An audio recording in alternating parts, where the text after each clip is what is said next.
bom dia a todos. Primeiro eu queria agradecer bastante a organização do evento, agradeço isso na pessoa do Matheus, né? A Carla também, a gente conversou bastante. Queria agradecer, queria parabenizar pelo evento. Estava conversando com alguns colegas que eu tenho 15 anos que eu estou na Polícia Civil e eu nunca vi um evento com uma divulgação tão bacana nas redes sociais, nas mídias, né? A cobertura toda que vocês estão fazendo, essa promoção do nosso trabalho, né? Do trabalho pericial, é uma coisa fantástica. Queria realmente agradecer. Nunca tinha vindo a Salvador e começou a vir um sentimento em mim assim de história, né? Saber que aqui foi a fundação do nosso país, né? A primeira capital do país, que essa foi a primeira faculdade de medicina do nosso país. Um colega lá embaixo me falou que esse prédio aqui data de 1808, né? Da época da vinda da família real. Então, é uma coisa assim que me tocou bastante, né? Eu me senti muito honrado e muito agradecido por estar presente nesse evento. Queria agradecer a todos os responsáveis aí. E muito obrigado também a todos que estão aqui, para poder ouvir um pouco do que eu vou trazer para vocês em relação ao trabalho que eu desenvolvo na Polícia Civil há cerca de 13 anos. Vou falar sobre reconhecimento facial. Quando eu estava preparando a minha palestra, aqui um pouquinho sobre mim, né? Eu sou perito papiloscopista da Polícia Civil do Distrito Federal, eu sou formado em odontologia e em direito, tenho algumas pós-graduações na área e aqui eu estava com 2.100 laudos aqui, acho que estou chegando nos 2.200 laudos faciais. Tem 13 anos que eu trabalho com isso na Polícia Civil do Distrito Federal, tem 15 anos que eu trabalho na Polícia Civil e desde o meu 2º ano de Polícia Civil fui convidado para ser um dos fundadores do Laboratório de Reconhecimento Facial. E o tema da nossa palestra hoje reconhecimento facial, papiloscopia e multibiometria. E aí, sempre que eu vou falar sobre esse tema, eu sempre costumo falar primeiro sobre biometria, para depois falar sobre reconhecimento facial, já que o reconhecimento facial é uma das formas de biometria. Mas como o meu tempo está um pouco curto, são muitos colegas para poder falar, muita gente gabaritada, e eu falei assim, se eu puder deixar uma mensagem para os colegas que estão presentes, eu queria que eles saíssem pelo menos com um conhecimento razoável do que vem a ser o reconhecimento facial, de como o reconhecimento facial pode ser utilizado na investigação policial. Então, eu meio que inverti a ordem. Eu vou falar um pouco sobre reconhecimento facial e, se a gente tiver um tempo, eu falo um pouco sobre biometria. Mas, só para a gente não ficar assim no vazio, né? Biometria nada mais é do que a identificação de uma pessoa por meio da análise das suas características biológicas.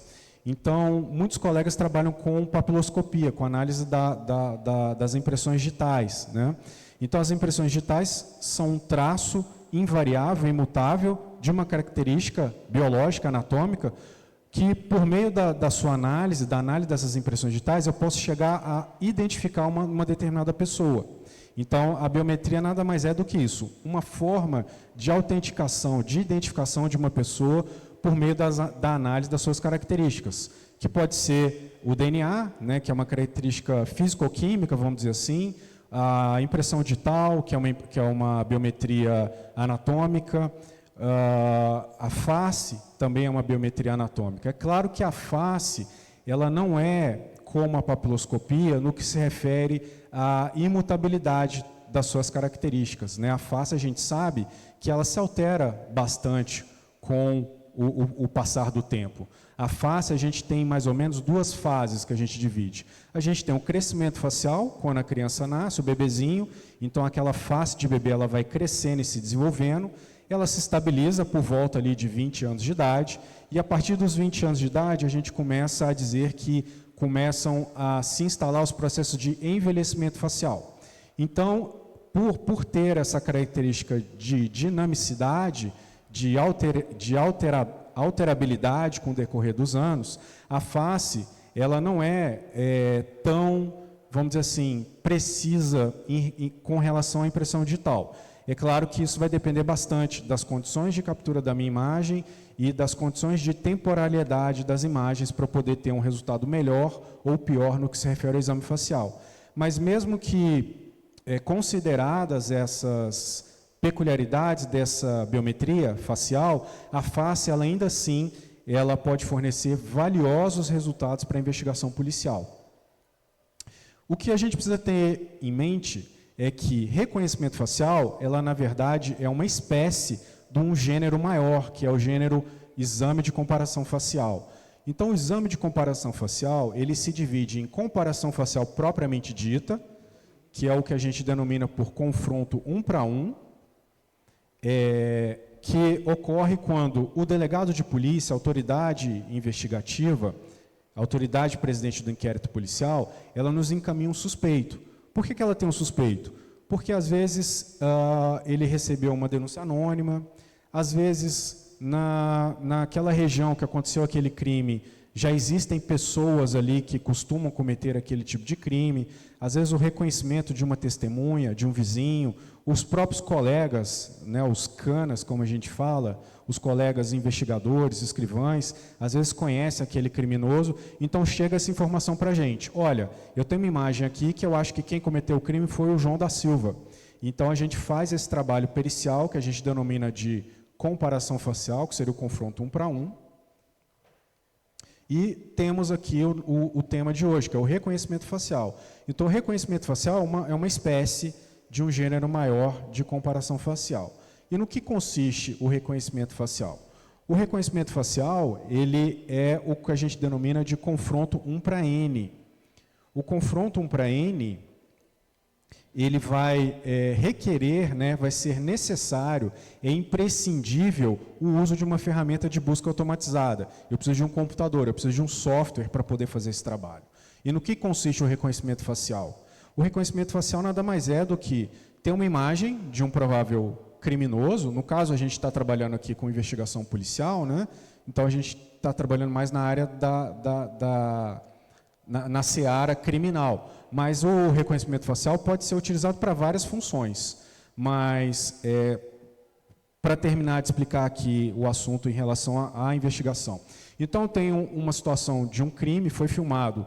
Alguém cometeu um homicídio aqui nesse salão nobre aqui dessa faculdade e tinha uma câmera que capturou um provável autor desse homicídio. Então, essa imagem chega para nós vamos selecionar os melhores frames daquela imagem, vamos proceder a alguns melhoramentos de imagem e vamos jogar essa imagem no nosso sistema. E o nosso sistema vai tentar buscar quem poderiam ser os prováveis candidatos autores daquela imagem facial. É assim que funciona o reconhecimento facial. Eu tenho até que horas para falar? Então, porque... Hã? Faltam 32. Tá, então vamos terminar 10h20? 10h20? Tá. Só para eu controlar um tempo aqui. Bom, um outro uso do reconhecimento facial, por exemplo, para buscar pessoas desaparecidas, crianças desaparecidas, né, a gente pode estar utilizando reconhecimento facial. Por exemplo, eu vim aqui para Salvador por meio de uma companhia aérea, de um avião. Então, quando você vai ali fazer o check-in ou quando você vai embarcar, você tem que tirar o seu celular, mostrar o seu bilhete e você tem que apresentar um documento de identidade. Então, por exemplo, se algumas companhias, que a gente já tem notícia que algumas companhias utilizam essa forma de autenticação, se a companhia tiver ali uma câmera que está filmando as pessoas que vão passando para entrar ali no embarque do avião, isso aí, de certa forma, dispensaria a apresentação desses documentos. Por quê? Porque no momento do check-in, eu já poderia ter cadastrado a minha face, e assim que eu passasse por aquela câmera me identificasse como comprador da passagem, ela liberaria o meu acesso. Então, o reconhecimento facial ele vem sendo utilizado em grande escala ultimamente. Estava até conversando agora com um colega, que vai palestrar daqui a pouco, que está falando que o reconhecimento facial está sendo utilizado até nas salas de aula para conceder presença dos alunos. Então, assim, é um tema muito interessante, eu sou apaixonado por essa área, é uma área que vem se desenvolvendo bastante, e eu acho que os colegas que trabalham com biometria precisam começar a adotar essas práticas nas suas investigações policiais, né? Como é que funciona o reconhecimento facial? A grosso modo, o reconhecimento facial funciona da seguinte maneira. Primeiro eu tenho uma face, então eu preciso ensinar o meu computador a enxergar uma face. O que é uma face para o meu computador? O primeiro processo aqui a gente chama de face detection, ou detecção de face. Onde é que está a face ali naquela imagem? Ela está aqui ou ela está aqui? Então, a partir do momento que foi detectada uma face, vai ser feito um mapeamento, o sistema vai buscar pontos ali, notáveis, pontos fotoantropométricos, e vai transformar aquele conjunto de pontos em uma matriz matemática. E vai armazenar essa matriz matemática no computador. Todas as vezes que eu submeter uma nova imagem facial e que esse processo for repetido e o computador enxergar um provável match, ele vai trazer aquilo como um provável candidato na minha pesquisa. Grosso modo, é assim que funciona o sistema de reconhecimento facial. Uma brevíssima história aqui sobre reconhecimento facial. Alguém chuta quando é que começou o sistema de reconhecimento facial? Tirando aqui os colegas que não podem responder. 1964, é muito antiga a tecnologia, né? Geralmente a gente pensa aí, eu mesmo quando estava pesquisando, não sabia quando tinha se iniciado os estudos, imaginaria uma coisa muito mais recente, mas os estudos eles datam da década de 60. Então, esse sistema foi desenvolvido por esses senhores e essa senhora aqui, na região da Califórnia, né, do Vale do Silício, ali, da região da São Francisco Bay Area, ali, da área de São Francisco, onde estão concentradas as maiores empresas de tecnologia, né, Google, Facebook, Amazon. E aqui uma breve história. Então, o sistema ele começa em 1964 e os usos ali datam, os usos mais comerciais, a grande divulgação da comparação facial, do reconhecimento facial, por volta de 2017. E quando eu estou preparando a aula, eu fico, às vezes, viajando, né?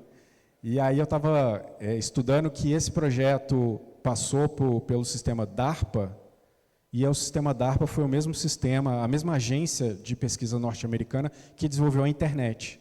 A internet foi desenvolvida, a data oficial é 1º de janeiro de 83. Né? Então percebam que está bastante interligada a história da evolução da internet com a própria história do reconhecimento facial. Em 2017 começou o uso, né, como nós vimos aqui. Então, em 2019, começaram a aparecer algumas críticas em relação ao uso do reconhecimento facial. E nos Estados Unidos, como as contratações, a organização ela é um pouco mais em escala menor, né? Algumas cidades começaram a banir o sistema de reconhecimento facial. Então, em 2019, eu separei essa notícia aqui, que foi a primeira notícia do banimento do sistema de reconhecimento facial. São Francisco proibiu o sistema de reconhecimento facial, que as polícias utilizassem o sistema de reconhecimento facial.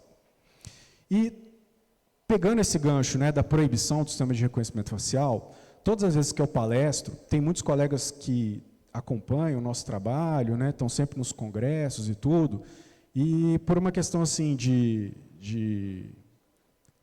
respeito aos colegas e a quem também está aqui pela primeira vez, eu procuro sempre filtrar as notícias mais recentes para tentar trazer o que está em voga, né, o que está ali repercutindo no momento ali que eu vou palestrar. E aí, por acaso, eu me deparei com essa notícia que se refere à Bahia, né, ao estado aqui onde nós estamos agora, uma notícia super recente de setembro de 2023, que falava sobre reconhecimento facial. Então, eu falei, cara, vou fazer a minha apresentação em cima dessa notícia. E aqui nós temos o nosso assunto, reconhecimento facial, e temos esse termo aqui, que está sendo um termo que está sendo bastante divulgado, utilizado nas mídias. E eu falei assim, vai ser um bom gancho, porque nós vamos ter que trabalhar aqui, esclarecer, obviamente, o racismo, o reconhecimento facial e se realmente existe um racismo algorítmico, né? Então, o racismo, obviamente, é uma conduta humana, né, absolutamente reprovável, abjeta, né, que deve ser repudiada de todas as suas formas. O sistema de reconhecimento facial, que é um programa, né, um programa feito para dar determinadas respostas. E será que realmente isso ocorre? Existe mesmo racismo algorítmico? O sistema de reconhecimento facial tem que realmente ser banido da nossa atividade diária? Então, lendo a reportagem, eu me deparei aqui com esses termos, né? A ferramenta de reconhecimento facial já prendeu 1.011 pessoas na Bahia. Então, a gente já começa a perceber as imprecisões, porque uma ferramenta, ela não prende ninguém, né, pessoal? Eu não posso chegar com a algema e jogar a algema e falar, algema, prenda ali aquele sujeito. A ferramenta, justamente, a definição de ferramenta é um utensílio utilizado para melhorar um trabalho humano. Então, uma ferramenta nunca prende ninguém. Então, a gente já começa a perceber as imprecisões que estão sendo divulgadas em relação a esse tema do nosso trabalho. Levou vários inocentes à cadeia desde a sua implementação. Especialistas dizem que o sistema, que tem investimento de 665 milhões no Estado, usa catálogos informais. Aqui eu imaginei que o banco de dados de pesquisa devem ser uma base de o que a gente chama lá em Brasília de cadastro monodactilar, que seriam aquelas identificações criminais.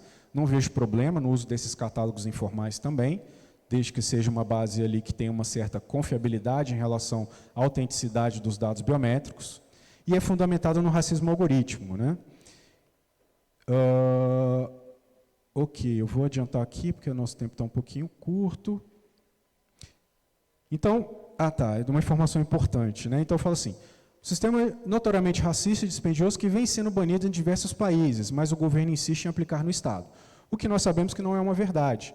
E, para provar isso, eu trouxe aqui para vocês o Facial Recognition World Map, né? O mapa mundial do sistema de reconhecimento facial. Tudo que está em vermelho, em laranja e em rosa, são países onde o sistema de reconhecimento facial funciona.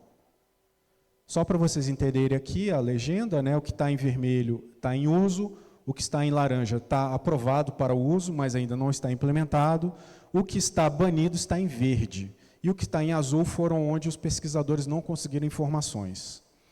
Na África, então, existem vários países que utilizam o sistema de reconhecimento facial, e a grande parte dos países não foi possível obter os dados, se os países estavam ou não utilizando o sistema. Aqui na área da Ásia e da Oceania, quase a totalidade dos países utilizam o sistema de reconhecimento facial. Na Europa, todos os países utilizam, com exceção da Bélgica e Luxemburgo. São os únicos 2 países europeus onde não existe, onde o sistema de reconhecimento facial está banido, né? Não é autorizado o seu uso pelas forças policiais. América do Norte, América Central e América do Sul. Então, se aquela reportagem afirmava que está sendo diminuído o uso, eu afirmo o contrário, né, com fundamento nos dados que nós temos. Na Europa, então, nós temos apenas Bélgica e Luxemburgo que não utilizam, e o Marrocos, que tinha suspendido o uso do sistema de reconhecimento facial, liberou o seu uso a partir do ano 2020. Então, podemos até dizer que houve um aumento do uso de sistemas de reconhecimento facial, né? Essas reportagens, elas são muito comuns na mídia. Eu acho que a gente tem que combater essa desinformação com conhecimento. Então, eu preparei essa aula para vocês para tentar aprofundar um pouco como funciona o sistema de reconhecimento facial. Como é que um computador enxerga uma face, né? Essa pesquisadora da Universidade de Stanford, Fei-Fei Li, o nome dela, depois se vocês quiserem buscar na internet, ela tem um TED muito bacana que ela fala sobre isso. Essas informações eu extraí do trabalho dela. Então ela fala que é o seguinte, tudo é programação, né? Então eu preciso fazer com que um computador ele entenda que aquilo ali é um gato e o computador me forneça como resposta um gato. E se eu for tentar explicar para o computador todas as situações em que um gato aparece numa imagem, eu vou ter muito trabalho, porque existem várias imagens diferentes de gato. E todas elas eu quero que me tragam como resultado gato. Então essa aqui seria uma infinidade de imagens, todas representando gatos. Então como é que os pesquisadores começaram a desenvolver o sistema? Eles começaram a pensar como uma criança pensa. A criança ela vai recebendo informações e ela vai gerando na cabeça delas ali as respostas. Então, eu tenho uma sobrinha de 3 anos de idade. Então, quando ela começou a aprender a falar, a gente mostrava para ela, isso aqui é um gato. E aí ela via que um gato era um bichinho pequeno de 4 patinhas peludinho. e às vezes depois ela via um cachorro e falava gato, e a gente fala, não, isso aqui não é um gato, isso aqui é um cachorro. Então ela mesma foi desenvolvendo o seu entendimento.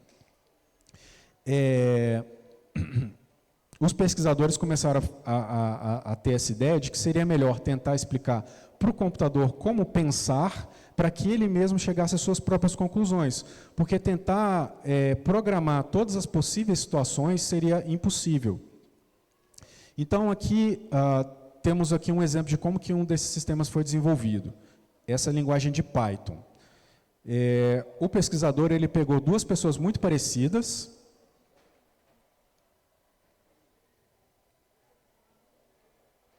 que é o Will Ferrell e o Chad Smith, né? O Chad Smith está até aqui no Brasil, na turnê do Red Hot Chili Peppers, é o baterista, e o outro é o Will Ferrell, um comediante. Então, são duas pessoas muito parecidas. Então, eles começaram a treinar um sistema a partir dessas duas imagens. Como é que eles fizeram? Eles explicaram para o computador o seguinte, eu vou pegar uma foto número 1 do Will Ferrell, que eu vou chamar de A, e uma foto número 2 do Will Ferrell, que eu vou chamar de B. E uma foto do Chad Smith. E eu vou falar para o computador que A é igual a A é igual a B, e, obviamente, A é diferente de C. Então, eu vou dar esse comando inicial para o meu computador, e aí eu vou deixar o computador se virar. E o computador, uma hora ou outra, ele vai chegar às suas próprias conclusões. Eu estou correndo aqui porque o tempo está curto. E aí ele vai, por ele mesmo, chegar às suas próprias conclusões. E é o que eu queria mostrar para vocês, para a gente já ir desconstruindo a cidade do racismo algorítmico, é o seguinte. Uma das primeiras etapas, como nós vimos, é o face detection, é a detecção de face. Né? Então, o computador ele detecta uma face assim. A gente percebe que essa face de uma pessoa branca ela é detectada por meio de um arranjo de matrizes em preto e branco, e a face de um negro também, aqui o Obama. Né? Então, a gente já percebe que a programação ela não enxerga, né? Se é homem, se é mulher, se é asiático, se é negro, se é branco. O computador ele é dado um comando ao computador e ele vai responder da forma para a qual ela foi programada. Então, como é que um computador enxerga uma face? Para um computador, uma face, ela é assim. É aquele conjunto numérico que vocês estão vendo ali à minha esquerda. Para uma face de uma pessoa branca, para uma face de uma pessoa negra, para a face de uma pessoa oriental, para a face de uma senhora idosa. Né? Então, o computador ele simplesmente vai executar uma tarefa para a qual ela foi programada. Ok, Vitorino, mas então não existe esse racismo algorítmico? Os pesquisadores identificaram, sim, que existe um certo viés relacionado a questões não só raciais, mas também em relação a questões de gênero, homem e mulher. Mas por que isso ocorre? Por que isso ocorre? Porque é o seguinte, geralmente quando os pesquisadores estão trabalhando com reconhecimento facial, eles precisam de um banco para poder testar aquela ferramenta que eles desenvolveram. Como eu falei para vocês, a ferramenta ela é desenvolvida a partir de poucos exemplos matemáticos e depois ela é submetida a treinamento, a testes. Um dos grandes bancos que o pessoal utiliza, esse banco se chama Labeled Faces in the Wild. Labeled, faces identificadas na internet, né? Wild é selvagem, né? Então, faces identificadas no meio. E o que eles perceberam? Que 77% desse banco era composto por homens e 83% das pessoas eram pessoas brancas. Então, não fica difícil da gente tentar imaginar qual vai ser a minha maior acurácia. A minha maior acurácia vai ser em relação a homens brancos. Por exemplo, a gente sabe que a China tem um sistema de reconhecimento facial bastante desenvolvido lá. Eu não conheço detalhes do programa chinês, mas com certeza na China não foi utilizado esse banco. Com certeza na China foi utilizado um banco de chineses. Então esse banco ele tem que ser testado com a sua população-alvo, se a gente quiser impedir esses vieses de gênero, de raça, que realmente podem ocorrer sim. Aqui eu trouxe algumas imagens, só para vocês verem, né? São imagens de pessoas famosas, aqui tem vários atores, tem políticos, o Arruda, que foi... Arruda não, o Agnello, que foi governador de Brasília. Aqui nós temos outras pessoas, tem até aqui o Matt Perry, né, que faleceu recentemente, do Friends. Então, são pessoas que têm grande quantidade de imagens à disposição na internet para eu poder fazer os meus testes. Então, tem pessoas negras, só que são em bem menor quantidade. Então, daí que advém o meu viés. Aqui eu trouxe aqui rapidinho o meu aparelho voador controlado mais pesado que o ar, o avião, né? Existe uma polêmica aqui, quem desenvolveu o avião, se foi Santos Dumont, se foi os irmãos Wright. Os irmãos Wright têm uma data um pouco, 3 anos antes, mas aqui somos brasileiros, vamos ficar com o Santos Dumont, né? Essa aqui é uma plaquinha que tem lá na casa onde ele residiu, lá em Paris. E as minhas viagens, né, o primeiro voo comercial do mundo foi em 1914. O prefeito dessa cidade foi um voo de Santo Petersburgo até Tampa, na Flórida. O prefeito, na época, pagou $400. Eu pesquisei, hoje, $400 equivaleria a $12 mil, R$60 mil, um voo inaugural. E aqui eu trouxe esse quadro. Por que eu trouxe esse quadro? Para a gente poder falar de tecnologia, né? Então, aqui eu tenho essa curva ascendente, que ela mostra o quanto a aviação evoluiu em relação à quantidade de pessoas que são transportadas todos os dias pelos aviões, uma curva exponencial, e aqui eu tenho uma taxa de acidentes aéreos. Então, o que ocorre? Se lá atrás, né, a gente pensa assim, é uma tecnologia nova, eu não posso utilizar. Isso, eventualmente, acontece com qualquer tipo de tecnologia que vai sendo desenvolvida. Isso aconteceu com o computador em relação à máquina de escrever, há pouco tempo atrás, né? Isso aconteceu também em relação ao avião. Vejam como houve um pico muito grande de acidentes aéreos logo no começo do desenvolvimento da aviação. Se a gente tivesse parado lá atrás, a gente não teria todas as funcionalidades, todos os benefícios que a aviação hoje em dia traz para a humanidade. Então, eu imagino que isso também ocorra em relação ao reconhecimento facial.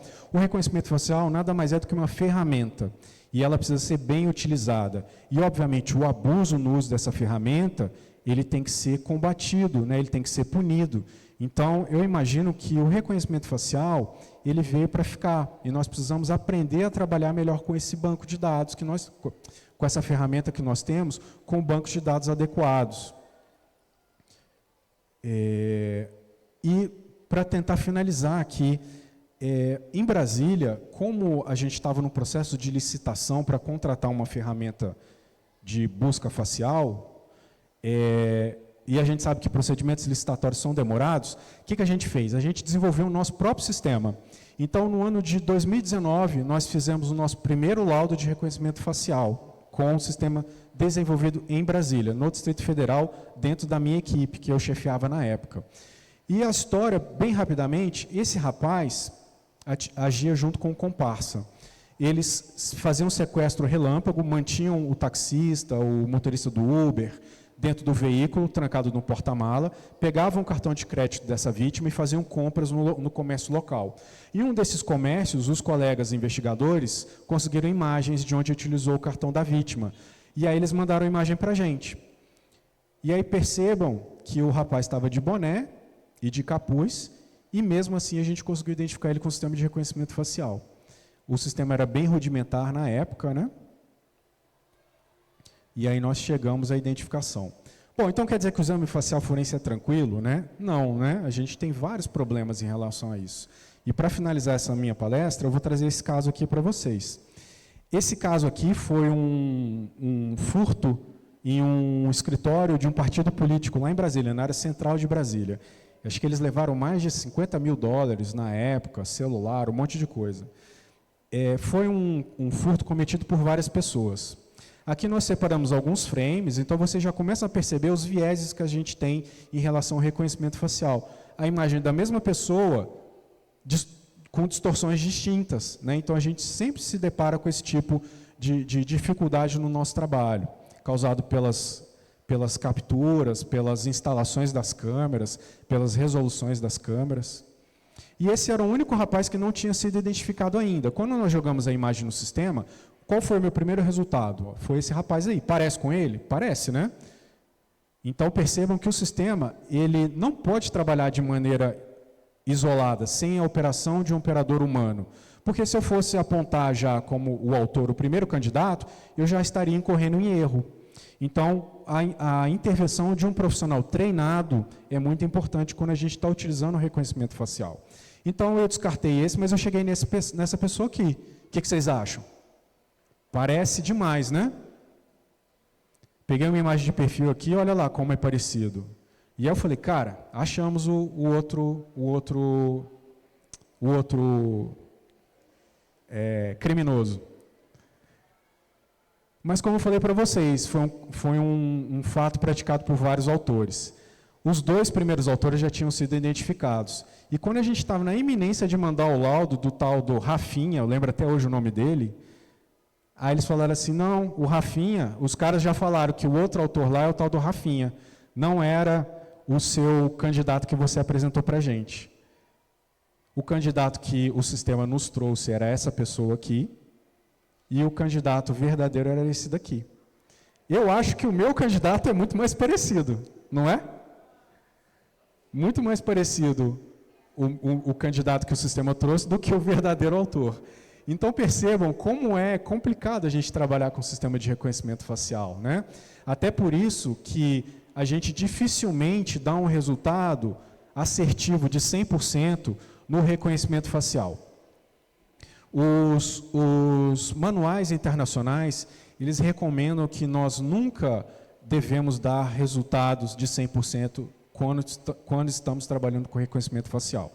Então, os nossos resultados são sempre assim, provável, né, possível, existe uma alta probabilidade, a gente às vezes quantifica com mais uma escala numérica de +4 até -4. Então, quanto mais próximo eu tiver do topo do +4, maior o nível de confiabilidade do resultado, e quando eu estiver diante de um resultado de +1, +2, menor o nível de confiabilidade. Mas eu até... Cadê o Paulo Airan? Está por aqui?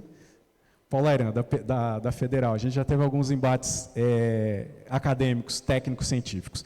Eu até tenho laudos positivos, né, de 100% de certeza, mas só quando eu tenho imagens de alta qualidade, que foram capturadas em ângulos muito favoráveis, e quando eu percebo também características distintivas na face. Se eu tenho pintas permanentes, manchas, cicatrizes, por meio dessas pintas, manchas e cicatrizes eu posso distinguir até gêmeos univitelinos, isso me permite, o exame facial me permite fazer esse tipo de trabalho. Então, eu já fiz alguns laudos positivos, são poucos laudos, mas quando a gente está trabalhando com laudo de reconhecimento facial, realmente, nós não devemos dar resultados assertivos, porque isso daqui pode acontecer. Isso daqui ocorre todos os dias na Polícia Civil do Distrito Federal, tá?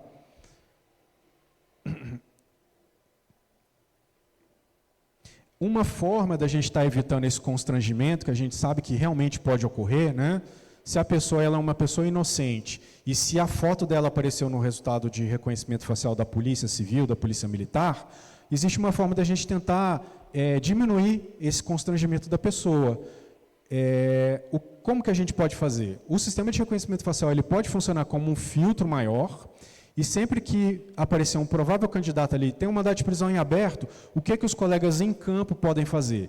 Eles podem utilizar essas ferramentas portáteis. E por meio dessas ferramentas portáteis, eles podem fazer a captura ali na hora de uma biometria, por exemplo, de impressão digital, datiloscópica, e fazer o confronto ali na hora e liberar aquela pessoa ou não. Porque percebam, o resultado do reconhecimento facial não pode ser lido como um resultado de certeza.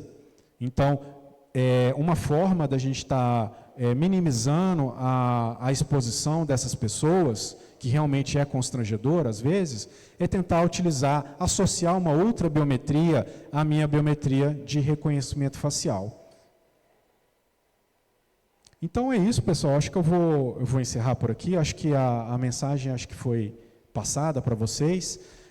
O sistema de reconhecimento facial é um sistema que está em desenvolvimento, é um sistema que veio para ficar, né?